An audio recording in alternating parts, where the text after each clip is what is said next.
Buenos días a todos, hermanas, hermanos.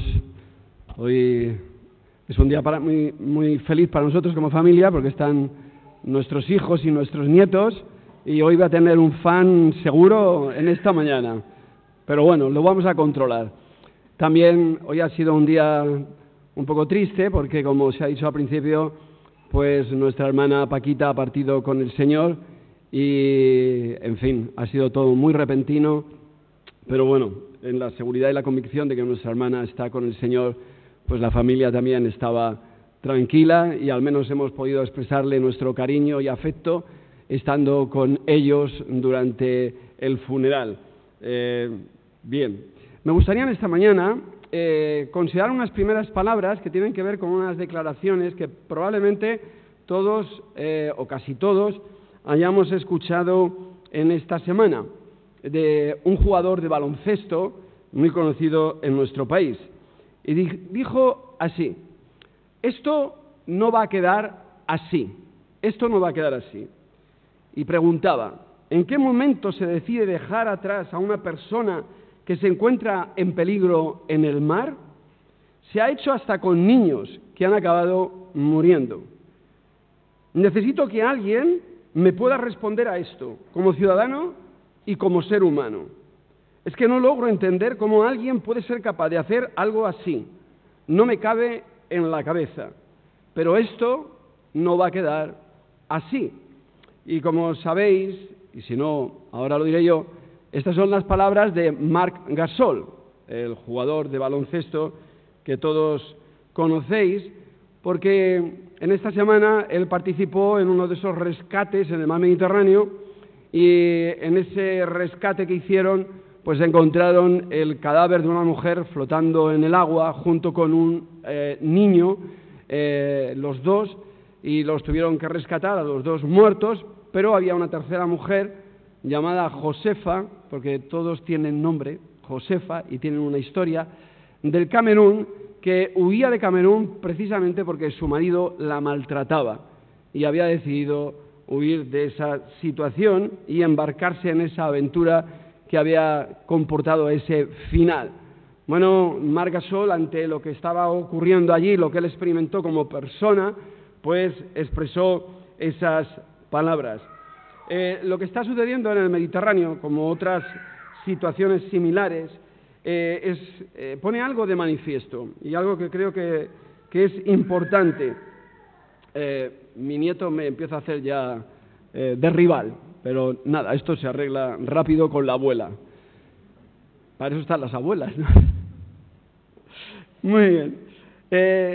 Y esto decía que pone algo de manifiesto, una situación que pone de manifiesto el hecho de que para algunos prima más, pues estas políticas nacionales, para otros cuestiones de geoestrategia, y para otros incluso cuestiones económicas que ponen sobre lo que es la vida y la vida humana, como se está viendo en todo este tiempo. Y creo que el problema tiene que ver con determinar qué es lo fundamental en la vida, qué es lo principal, cuál es, diríamos, el valor supremo. Si el valor supremo es la vida o el poder, si el valor supremo es la vida o cuestiones geoestratégicas, o si el valor supremo es la vida o la economía de los diferentes países. Y creo que por eso es muy importante determinar qué es lo esencial para ti, qué es lo esencial para mí, cuáles son nuestros principios y nuestros valores que después van a primar sobre nuestros pensamientos o van a ser los que rijan nuestros pensamientos, nuestros sentimientos y emociones y, por último, nuestras acciones. Y, por tanto, determinar en esa escala qué es lo realmente principal y qué es lo secundario. El judaísmo, en el tiempo de Jesús,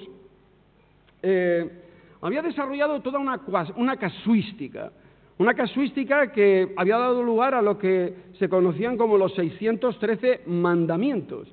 En esos 613 mandamientos que el judaísmo se había dado y había dado a los judíos de la época de Jesús, pues fijaros incluso en los énfasis, porque de los 613, 365 mandamientos eran prohibiciones, lo que no se puede hacer. Y por tanto, si os suena, 365 días, una prohibición por día. Al menos habían desarrollado una prohibición por día de lo que no se podía hacer. Frente a 248 mandamientos, que era lo que sí que se debería de hacer. Por tanto, creo que el fiel de la balanza estaba muy decantado en esa concepción de la espiritualidad, de la religiosidad, del judaísmo, que da más bien lo prohibido, lo que no se puede hacer. Y claro, ¿qué pasaba? Que en medio de toda esa, vorágine de mandamientos, pues había una especie como de ¿qué es lo realmente importante? ¿Qué es lo fundamental? Frente a tanto casuística, ¿qué es lo prioritario? Y de ahí venía una pregunta, ¿cuál es el mandamiento principal?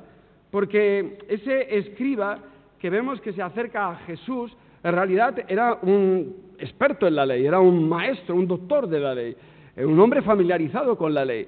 Y él, ante la casuística, pues realmente se hacía esa pregunta. Era una persona inquieta, reflexiva, crítica incluso con la tradición recibida, y él quería saber qué era lo realmente prioritario. ¿Cuál es el primer mandamiento? Y es interesante porque Jesús va a responder a su pregunta, pero va a ir incluso un paso más allá, algo que ni siquiera le había preguntado. La pregunta era, ¿cuál es el primero? ¿Cuál es el primer mandamiento? Pero Jesús le contesta con el primero, pero también con el segundo mandamiento. Por lo tanto, de alguna manera Jesús tiene una intencionalidad en su respuesta. En la pregunta, que es lo principal, Jesús, o el primer mandamiento, Jesús va a responder con que lo principal y el primer mandamiento tiene que ver con amar a Dios sobre todas las cosas. En segundo lugar va a decir el segundo, que es semejante. Es interesante esta cuestión de es semejante al primero. El segundo mandamiento es amar a tu prójimo, pero no solamente se queda ahí, sino que dice amar a tu prójimo como te amas tú a ti mismo.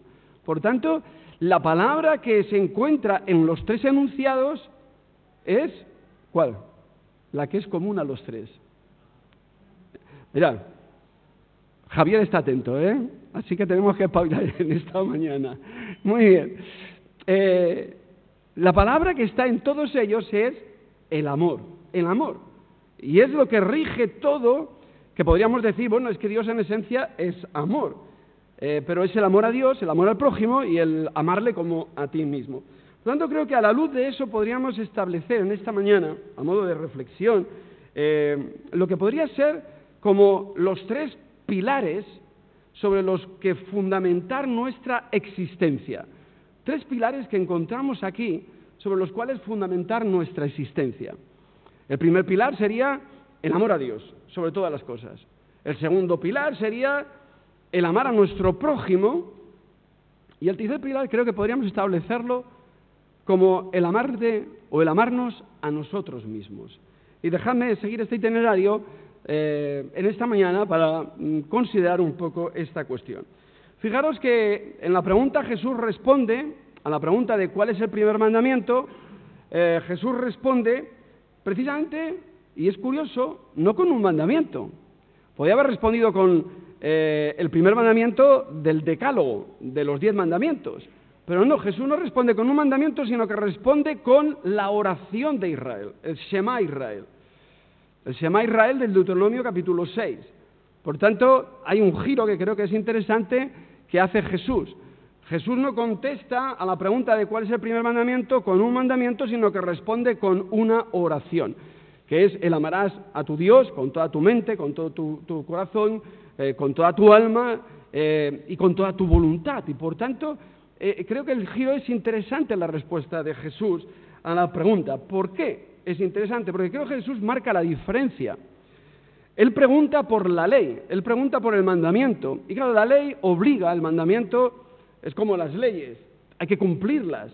Y Jesús quiere dar ese giro de Dios lo que no busca es que respondamos por la ley a amarle a Él, sino que realmente lo que Dios quiere es que le respondamos por amor a Dios. El amor que surge del corazón, que surge del alma, que surge desde lo más profundo de la persona y que surge hacia Dios. Y claro, la oración no es una ley, la oración surge desde dentro, porque la oración es la oración del alma, es la persona desde su interior que eleva su oración a Dios y es desde el interior que amamos a Dios. No le amamos por obligación, sino lo que amamos podríamos decir, por devoción. Y en eso creo que también es interesante la cuestión, porque, claro, nos dirá Juan que amamos a Dios porque Él nos amó primero. Por tanto, nuestro amor a Dios es un amor de respuesta. Y lo interesante es entender que Israel era llamado a amar a Dios porque Israel había tenido una experiencia de Dios tal que desde lo más profundo de su ser tenía que ser agradecido a Dios y amar a Dios. ¿Qué había hecho Dios por Israel desde el principio? Bueno, podríamos decir que Dios había llamado a Abraham, un pagano, un idólatra, y le había llamado para desde Abraham, pues, que surgiera el pueblo de Dios. Dios había respondido al clamor de Israel en Egipto cuando era esclavo, y dice que el clamor de Israel subió hasta Dios, y Dios respondió a ese clamor y descendió y lo liberó. Dios, cuando Israel estaba en el desierto y no tenía para beber agua, hizo abrirse manantiales en el desierto, y en aquella peña de Horeb les dio del agua, les dio del maná, y Dios le dio y le liberó de sus enemigos, y Dios le dio la tierra prometida, y Dios le dio, y Dios le dio, y Dios le dio tanto, todo corazón y de todo el alma, porque Dios le obligara, pues hermanos y hermanas, creo que ya todos lo sabemos por madurez, no se puede obligar a nadie a amarte, ¿verdad? No puedes obligar a nadie a que te ame, ni Dios puede obligarnos a amarle. Porque el que ama por obligación no ama, cumple la ley. El que ama tiene que amar desde la libertad, porque quiere al otro y quiere amar al otro y quiere darse al otro. Y ese es el amor que Dios pedía de Israel, y por tanto es un amor de respuesta al amor de Dios. El peligro que corrió Israel con esta cuestión fue el hecho de instrumentalizar a Dios y de instrumentalizar su amor hacia Dios, de tal manera que a través de los holocaustos y los sacrificios pensaban que así agradaban a Dios y era como ya he cumplido, ahora me voy, hago lo que yo quiero. O ya he cumplido y dame lo que te pido y te demando. Y por eso los profetas tienen que decir que Dios ya está cansado de sacrificios y de holocaustos y que Dios lo que quiere es conocimiento de Dios y por tanto amor a Dios. Y podríamos expresarlo de esa forma. Por tanto, cuando Dios nos pide que le amemos a Él sobre todas las cosas, con todo nuestro corazón, con toda nuestra alma, con toda nuestra voluntad y con todas nuestras acciones, lo que nos está pidiendo es que le respondamos a Él de una forma agradecida por amor, porque Él nos ha dado mucho a cada uno de nosotros anteriormente. Para eso tenemos que revisar nuestra vida. Y revisar nuestra vida quiere decir que tenemos que recordar los momentos, y hablo evidentemente a creyentes, los momentos en los cuales nos hemos sentido perdidos, en los cuales nos hemos sentido desamparados, en los cuales nos hemos sentido esclavos a veces de nuestras propias pasiones y deseos incontrolados, o cuando nos hemos sentido carentes de lo básico, como Israel, o impotentes ante el peligro de la pérdida de un ser querido o de cualquier otra situación, y en esos momentos que te sientes desvalido, pues acudes a Dios como fuente de auxilio. Pero no solamente acudimos a Dios en lo negativo, sino que también lo hemos experimentado, podríamos decir, en lo bueno y en lo positivo, en la vida, cuando Él nos ha dado hijos o nietos o lo que sea, ¿verdad? O persona querida, la persona que compartimos la vida con ella, nuestra esposa, nuestro esposo. Cuando tenemos salud y entendemos que la salud también forma parte de la gracia de Dios, nuestra propia familia, el trabajo, los hermanos, las amistades, en definitiva, todo lo que soy, todo lo que tenemos. Y cuando entendemos eso y lo leemos desde la gracia de Dios, que nos sentimos privilegiados, entonces nuestro amor hacia Dios surge en agradecimiento. No instrumentalizamos a Dios para que nos dé, para que nos solucione los problemas, sino que realmente es la memoria la que nos lleva a Dios a ser agradecidos y a amarle con un amor de respuesta, porque tanto nos ha dado Dios así nosotros le amamos a Él. Y podríamos decir que este es el primer pilar sobre el que fundamentar nuestra existencia. ¿Cuál es el primer mandamiento? ¿Qué es lo realmente esencial e importante en la vida? Pero es curioso porque Jesús, cuando le pregunta por el primer mandamiento, y podríamos decir que el hombre o la mujer espiritual, religioso, podría ya sentirse satisfecho con la respuesta, bueno, yo amo a Dios y yo me las veo con Él y ya es suficiente. Pero Jesús dice, pero no, es que hay un segundo mandamiento que va con el primero, no se puede separar. Por eso dice, es semejante. El segundo es semejante al primero. Y es curioso porque decir que amar al prójimo es semejante a amar a Dios, no sé, pero me parece que en mentes muy ortodoxas esto podría causar una cierta confusión, ¿no? ¿Cómo puede ser que amar al prójimo sea semejante a amar a Dios? Bueno, la respuesta creo, una vez más, que nos la da el apóstol Juan en su primera epístola, ¿no? ¿Cómo podemos decir que amamos a Dios? Fijaros, además es un poco fuerte, ¿no? ¿Cómo podemos decir que amamos a Dios a quien no vemos? Si no amamos a nuestro hermano, que está aquí al lado, a quien vemos. Porque es imposible amar a Dios, y esta es la idea, es imposible amar a Dios a quien no vemos si no amo a mi hermano. Por eso es semejante, es que es inseparable, no se puede separar. El muy religioso que no ama a su hermano, pues ni es religioso y probablemente no sea muy humano. Por tanto, el amor a Dios, de alguna manera, está mediado por el amor a nuestro prójimo, al otro, al que está a nuestro lado. Y por tanto, ante esas preguntas que, perdonadme, se hacía Margasol, de nuevo, ¿en qué momento se decide dejar atrás a una persona que se encuentra en peligro en el mar? ¿En qué momento se decide dejar a alguien naufragar y morir? Y claro, lo más crudo es a un niño, ¿no? Pues Jesús ni pregunta, como Margasol, ni responde ni siquiera por las causas, sino que Jesús lo que hace es ir un paso más allá, y es proponer un estilo de vida, proponer una manera de ser, proponer una acción. Porque Jesús sabe que el problema está al final en el corazón del hombre, que el problema está en la maldad del ser humano que puede llevar a esas situaciones tan extremas y tan vitales. Por eso Jesús nos propone un camino mejor, que es el camino del amor. Y podríamos decir que nuestro mundo está lleno de argumentos y contraargumentos, y habrá explicaciones mil por cuestiones, como he dicho antes, económicas, geoestratégicas, etcétera, etcétera. Ahora toda España está asustada con la cantidad de cayucos y de... No, aquí no se llaman cayucos, son las pateras. Los cayucos es en otro continente, ¿verdad? Las pateras. Y todo el mundo asustados, ¿no? Y ahora, claro, diríamos nosotros, bueno, pues esto nos inquieta mucho, ¿qué hacemos, no? Bueno, Jesús, claro, nos propone un camino mejor. Evidentemente no es un camino sencillo, es un camino complejo, pero es un camino en el cual también hay una apuesta por qué es lo esencial y qué es lo fundamental. Y como decía, nuestro mundo está lleno de argumentos y contraargumentos y razonamientos, y hay un sinfín de cosas, pero ¿vamos a dejar que alguien muera en el mar?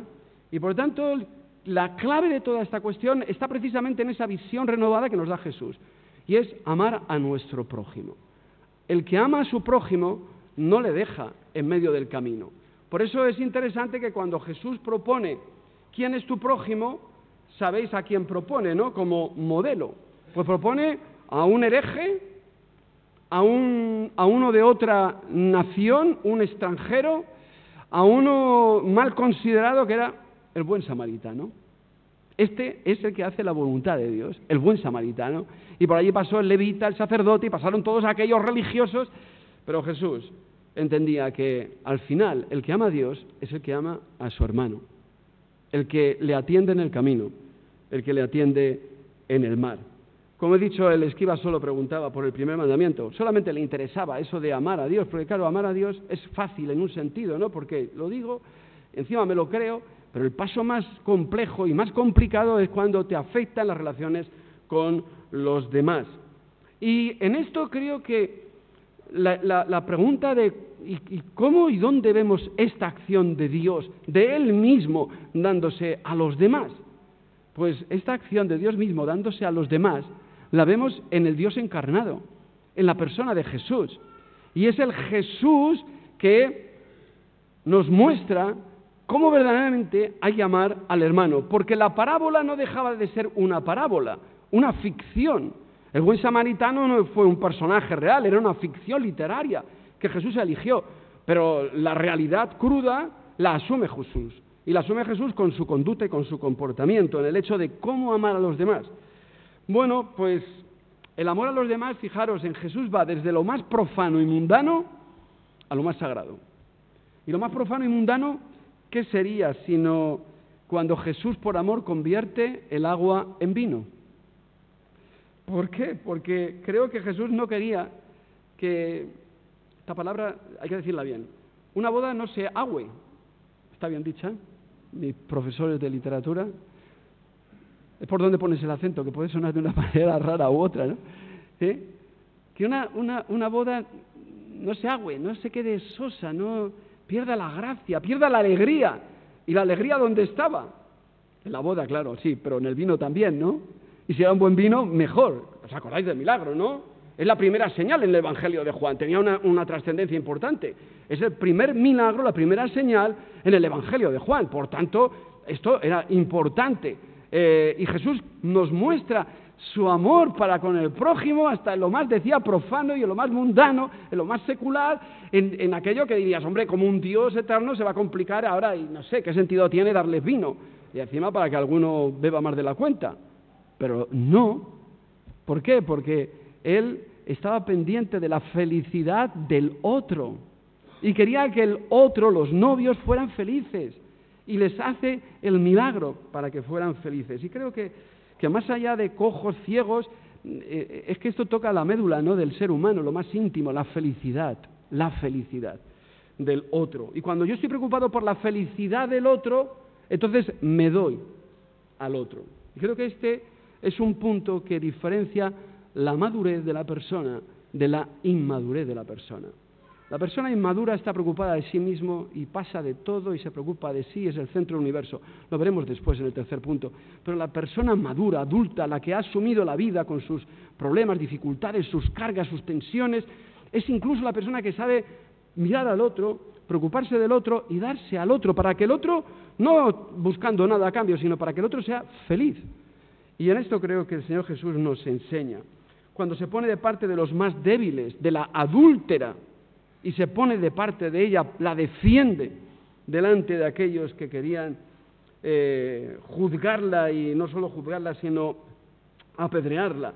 Desde el amor Jesús siente compasión por las gentes, aquellos que no tenían que comer, que pasaban hambre, y hace el milagro de la multiplicación de los panes y de los peces. Y desde el amor Jesús resucita al hijo de la viuda de Naín, que sin él esta mujer quedaría a merced de la mendicidad.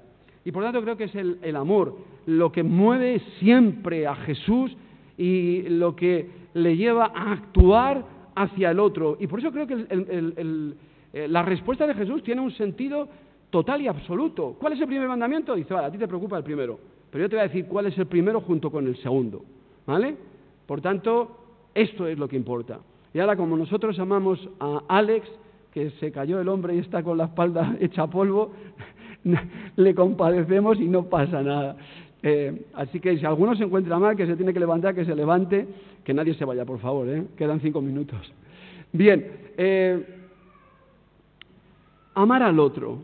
¿Qué representa amar al otro? Pues en Jesús tenemos la respuesta. Él nos enseña a amar a los demás. El religioso, preocupado en sí mismo, en su religión, en Dios, en amarle a Dios. Y claro, esto de amar a Dios se puede solventar rápidamente, ¿no? Oración, sacrificio, holocausto, ya está. Pero amar al prójimo, eso ya te implica, te tienes que mojar. Y por tanto es más complejo. Jesús nos enseña el valor del amor. Amar a Dios sobre todas las cosas, amar a nuestro prójimo. Y el tercer pilar sobre el cual fundamentar nuestra existencia es el amor a nosotros mismos. Y creo que este amor a nosotros mismos también tiene cabida, tiene un sentido. Claro, la respuesta de Jesús no es exactamente que nos centremos en el amarnos a nosotros mismos, era amar al prójimo y decir, bueno, pero ¿cómo amas al prójimo? Mira, ámale como a ti mismo, procura como todos nos queremos y queremos lo mejor para nosotros mismos, cuando te preocupes de tu hermano y le ames, procura también su bien, su bienestar. Pero creo que en esto también tiene sentido el amarnos a nosotros mismos, porque mirad, el que no se ama a sí mismo tiene un problema, una patología, o tiene un trauma desde la infancia, ¿verdad? Y ya ha perdido esa autoestima, ese amarse a uno mismo, y por lo tanto tiene otro recorrido y otro camino, ¿verdad?, a través de los especialistas de la salud. Pero la persona, diríamos, sana, normal, es una persona que todos nos queremos a nosotros mismos, nos cuidamos, procuramos nuestro bienestar, y podemos decir que evidentemente eso es bueno y eso es saludable, y no es bueno y saludable sino que conviene. El problema es cuando es en exceso, y cuando es en exceso el amor a uno mismo, solamente caben dos cosas: o eres un narcisista, ¿os acordáis de Narciso, no?, aquel que se miraba y se veía tan guapo en el estanque, y al final de verse tan guapo se cae y se ahoga y se muere. Pues hay que tener cuidado con ser muy narcisista, porque acabas muriendo, ¿verdad?, de un empacho de ti mismo. O eres un narcisista o eres un egoísta. Y claro, el egoísta pues solamente piensa en sí mismo, en su propia felicidad, va a lo suyo, pasa de los demás, sacrifica a los demás, y eso es un problema. Este no es el amarse a uno mismo.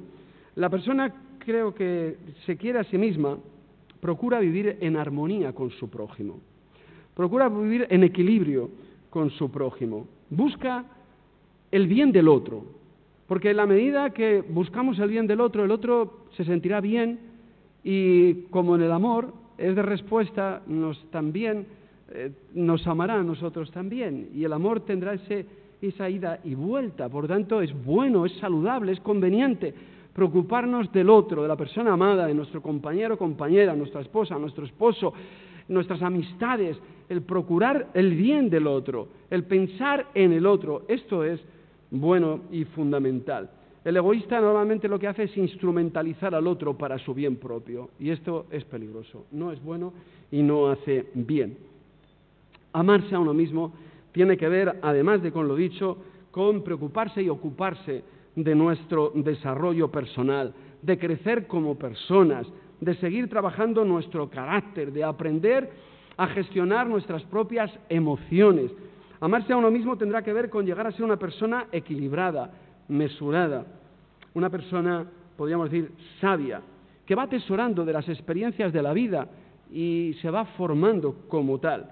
Amarse a uno mismo implicará cultivar nuestro mundo interior, preocuparse de nuestra espiritualidad, así como ocuparnos también, evidentemente, de nuestro propio cuerpo, de nuestra propia salud, porque eso también es amarse a uno mismo. Para terminar, podríamos hacer nuestras las conclusiones de estos dos interlocutores, los dos interlocutores que son el escriba y Jesús. Y hacerlas nuestras quiere decir: bien, maestro, como dice el escriba, verdad has dicho, que uno es Dios y no hay otro fuera de Él, y amarle con todo el corazón, con todo el entendimiento, con todo el alma y con todas las fuerzas, y amar al prójimo como a uno mismo, es más que todos los holocaustos y sacrificios. Que la verdadera espiritualidad no pasa por la religiosidad de los holocaustos, de los sacrificios, del ritual, de la liturgia, de los cultos, sino que la verdadera espiritualidad, la verdadera religión, tiene que ver con el amor, con esa palabra que lo rige todo. ¿Por qué? Porque Dios es amor. Es que Dios en esencia es amor. Y por tanto, el amor debe de regir toda nuestra existencia, todas nuestras experiencias vitales. Amar a Dios, amar a nuestro prójimo, porque si no le amamos no podemos amar a Dios, y amarnos a nosotros mismos. Y la segunda respuesta es la de Jesús. Bien, maestro, bien has dicho.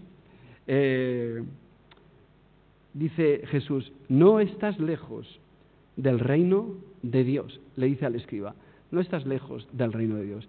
Y me gustaría terminar con esta frase de Jesús: no estás lejos del reino de Dios. Y no estar lejos, ¿qué quiere decir? ¿Estar dentro o estar fuera?